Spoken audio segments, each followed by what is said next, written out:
It started with a letter, a warning, a demand. But what came next was something no bylaw could explain. You're listening to Horrificial. Ethan had lived on Willow Crest Lane long enough to know that the HOA loved its rules more than it loved the residents. Quiet hours, lawn checks, mailbox inspections, even approved curtain colors. But nothing was stranger than House 12, the house where Mark Talbot used to live. Mark had been Ethan's closest neighbor, and the kind of guy who waved every single evening at exactly 9:10 p.m. Not 9 o'clock, not 9:15, 9:10 on the dot, like a ritual. Then one day, Mark packed his things, shook Ethan's hand, and said he was moving north for work. House 12 was left dark and empty. The HOA boarded the windows the same week. For a year, no one moved in, but the wave never stopped. It happened on a Thursday. Ethan was brushing his teeth, staring absently out his bathroom window, when movement flickered across the street. There, in the boarded-up window of House 12, stood a silhouette, a man, tall, thin, familiar posture. He lifted his arm, slowly, deliberately. He waved. Ethan froze mid-brush. His brain scrambled for logic. Maybe someone bought the house. Maybe the HOA just forgot to tell him. But the shape in the window didn't move, didn't shift, didn't blink. It simply waved until 9:11 p.m., then disappeared. The next morning, Ethan marched into the HOA office. "Someone's in House 12, he said. Mrs. Kettle, the HOA director, smiled without looking up. House 12 is unoccupied. No, I saw someone waving. She finally met his eyes. Her smile didn't change. It was unoccupied, she corrected. Past tense. What does that mean? It means don't look at that house again. Some homes have leftover routines. She slid a warning notice across the desk. Resident observed, staring at restricted property. Ethan stared. You're warning me for looking? Rules maintain harmony, she said softly. Please don't disrupt the neighborhood. Ethan tried not to look, but at 9:10 p.m., the curiosity was unbearable. He peeked through his blinds. There he was. Mark, or something shaped exactly like him, stood perfectly still in the boarded window slit. No light, no room behind him. Just darkness, just the wave. Longer this time, slower, like it was making sure he saw. Ethan stepped back, and the silhouette's hand followed him, tracked him, still waving. 2 days later, a letter arrived in Ethan's mailbox with no stamp, no name.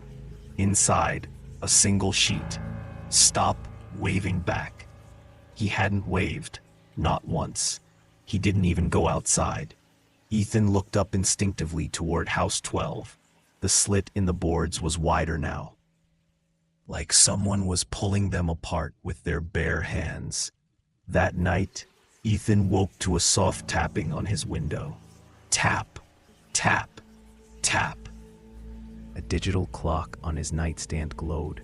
9:10 p.m. He pulled the curtain aside. Nothing. Just fog rolling through the street.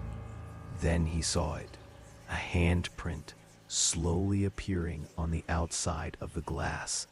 Long fingers, much too long. The hand slid downward, as if someone was dragging their palm across the window. Ethan stumbled back. His phone buzzed. A new HOA notification. Resident interaction recorded. Please return inside. He was already inside. The following morning, Ethan checked House 12 again. The boards were completely removed. The door stood open, and inside, faint footprints led through the dust, large, damp, and shaped wrong. Toes too long, heel too narrow. At the end of the hallway, etched into the wall with something sharp, "I never left." That night, Ethan tried to keep the curtains shut. He tried to ignore the cold dread creeping into his stomach at 9:08, 9:09, but at 9:10 p.m., the house activated. The lights across the neighborhood flickered. Street lights buzzed. Every HOA-issued smart lock clicked shut. Ethan's phone vibrated violently. Mandatory observation hour. Please approach your window. He didn't want to. He really didn't want to. But his legs moved on their own, like something behind him was pushing gently, guiding him toward the glass. When he reached the window, he lifted the curtain and saw not one figure, but dozens. Silhouettes fill every room of House 12, all shaped like Mark, all moving in perfect synchrony. Every single one of them was waving at him, slow, rhythmic, beckoning. Ethan tried to step back, but his hand lifted instead and began to wave back on its own.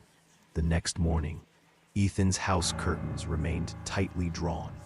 The HOA placed a new notice on his door. Resident relocated. Please welcome the new routine. And across the street, in the dusty window of House 12, a fresh silhouette appeared, waving at 9:10 p.m., right on time. If you ever notice someone waving at you from a house that's supposed to be empty, don't wave back. Some gestures aren't greetings, they're invitations. This was Horrificial, where the suburbs aren't safe and the rules don't protect you. If you're still here, remember, in HOA neighborhoods, the routines outlive the residents. Stay alert, stay inside, and whatever you do, don't look out the window at 9:10 p.m.